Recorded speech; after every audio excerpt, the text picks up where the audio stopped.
नमस्कार दोस्तों, एक बार फिर आपके बीच एक और नई कहानी भगवान का सत्कार के साथ हाजिर हूँ।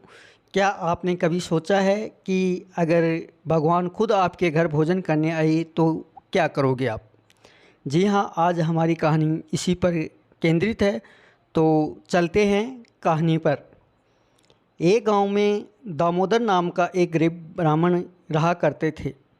ब्राह्मण को लोभ और लालच बिल्कुल भी न था। वे एक दिन गांव में भिक्षावर्ती करते और जो भी रूखा सूखा मिल जाता उसे भगवान का प्रसाद समझकर ग्रहण कर लेते।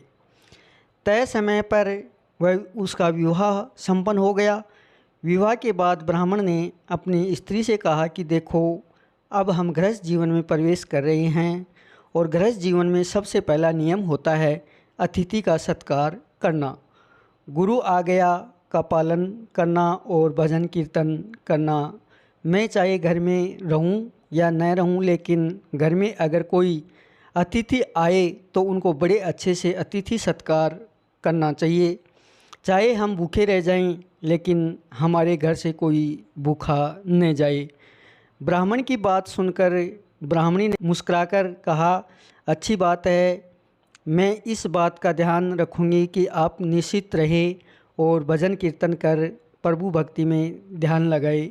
ब्राह्मण और ब्राह्मणी सुखी सुखी अपना जीवन यापन करने लगे।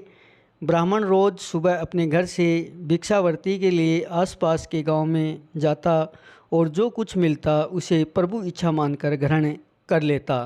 ब्राह्मण के घर की स्थिति बहुत ही सामान्य थी। कभी तो दोनों पति पत्नी को भूखा ही सोना पड़ता था, लेकिन फिर भी दोनों पति पत्नी सुखी सुखी अपना जीवन यापन कर रहे थे। मन में कोई ग्लानि या लालच नहीं था। भगवान बड़े लीलाधर हैं। वे देवलोक में बैठे बैठे सब कुछ देखते हैं। उनकी लीला बड़ी विचित्र है। वे समय समय पर अपने भक्तों को दुख हरने किसी न किसी वेश में आते रहते हैं। वे हमेशा अपने भक्तों की परीक्षा लेते हैं। एक दिन ब्राह्मण की भक्ति और त्याग से प्रसन्न होकर भगवान ब्राह्मण के घर साधु का वेश धारण कर ब्राह्मण की परीक्षा लेने पहुँचे। भगवान ब्राह्मण के घर के बाहर बने चबूतरे पर बैठे और भिक्षा के लिए आवाज़ लगाई। ब्राह्मण ने जब साधु महात्मा की आवाज़ सुनी तो वह बाहर आया और ब्राह्मण को देख साधु महात्मा मुस्कुराए और बोले, पुत्र, आज इस रास्ते पर जाते जाते मन किया कि आज तुम्हारे घर का भोजन करूं। ब्राह्मण ने प्रसन्नतापूर्वक साधु महात्मा को नमन किया और बोला, महाराज, बड़ी अच्छी और प्रसन्नता की बात है कि आज आप हमारे घर भोजन करने के लिए पधारे हैं। आइए भीतर चलते हैं। इतना कहकर ब्राह्मण साधु महात्मा को घर के भीतर ले आया और बिछौना बिछाकर विश्राम के लिए निवेदन किया। देवयोग से उसे दिन ब्राह्मण को भिक्षा में एक भी दाना न मिला था। उसने रसोई में जाकर देखा तो रसोई में अन्न का एक भी दाना न था। ब्राह्मण ने सोचा, अब क्या करे, आज तो भिक्षा में कुछ भी नहीं मिला। हम तो भूखे रह सकते हैं, घर आए अतिथि को भूखा कैसे जाने दें। घर में फटे पुराने कपड़े और बर्तन के अलावा कोई सामग्री न थी। ब्राह्मण ने अपनी स्त्री से कहा, आज हमारे घर से अतिथि भूखा ही चला जाएगा। हमने आज तक भगवान की जो भी भक्ति की है उसका कोई मोल नहीं रह जाएगा। ब्राह्मण की पत्नी ने कहा, आप घबराते क्यों, कुछ न कुछ जतन हो ही जाएगा। पत्नी की बात सुनकर ब्राह्मण ने ब्राह्मणी से पूछा, तेरे पास कोई गहना है? ब्राह्मणी बोली, गहना तो नहीं है और कपड़े भी फटे पुराने हैं। पत्नी की बात सुनकर ब्राह्मण बोला, तो फिर अतिथि सत्कार कैसे करेंगे? ब्राह्मणी बोली, आप नाई की दुकान से कैंची ले आओ। ब्राह्मण नाई की दुकान से कैंची ले आया। ब्राह्मणी ने अपने सिर के केस अंदर ही अंदर काट लिए और बाहर से केस बांध लिए। अपने केस ब्राह्मण को देखकर ब्राह्मणी बोली, आप बाज़ार जाकर यह केस बेचाओ और इसे जो कुछ रुपए मिलें उसे दाल चावल लेते आना। ब्राह्मण बाज़ार गया, उसे केस बेचकर बाज़ार से दाल चावल लाया।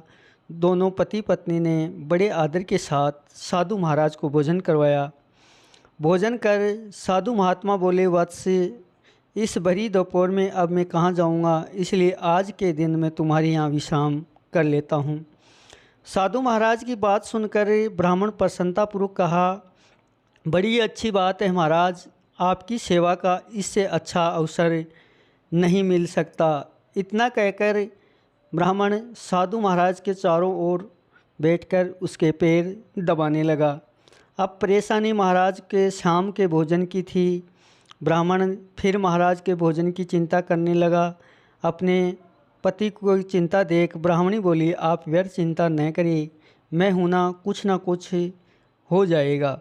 शाम को ब्राह्मणी ने अपने सिर के बचे हुए केस काट कर ब्राह्मण को दे दिए और ब्राह्मण से जाल तावल खरीद कर लाने को कहा।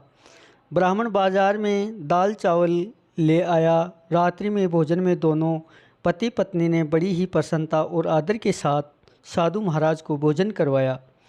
भोजन करने के बाद साधु महात्मा बड़े प्रसन्न हुए और बोले, वत्स, तुम्हारे प्रेम से मैं खुश हो गया, लेकिन अब इस अंधेरे में कहाँ जाऊँगा, सोच रहा हूँ आज रात्रि का विश्राम यहीं कर लूँ।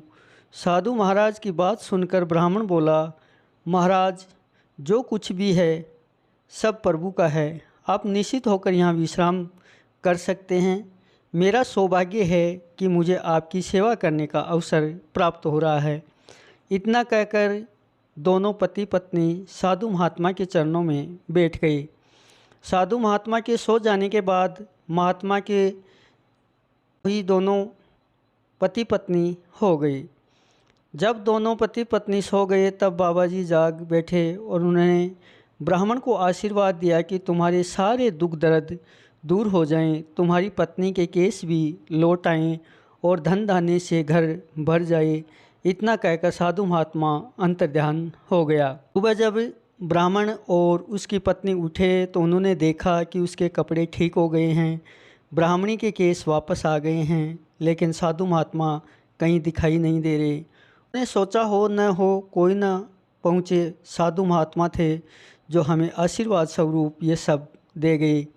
ब्राह्मण ने जब अपने घर को देखा तो रोने लगा, महाराज, हमने आपको पहचाना नहीं, कहीं इसमें महाराज की सेवा में कोई कमी तो नहीं रह गई है, हम अनजान थे महाराज, हमें क्षमा करो। ब्राह्मण की विनती सुनकर भगवान प्रकट हुए और बोले, तुम्हारे प्रेम पूर्वक भोजन करवाने से बहुत खुश हुआ, तुम सुखी रहो। इतना कहकर भगवान फिर से अंतर्ध्यान हो गए। इसीलिए कहते हैं मेहमान में भगवान होता है।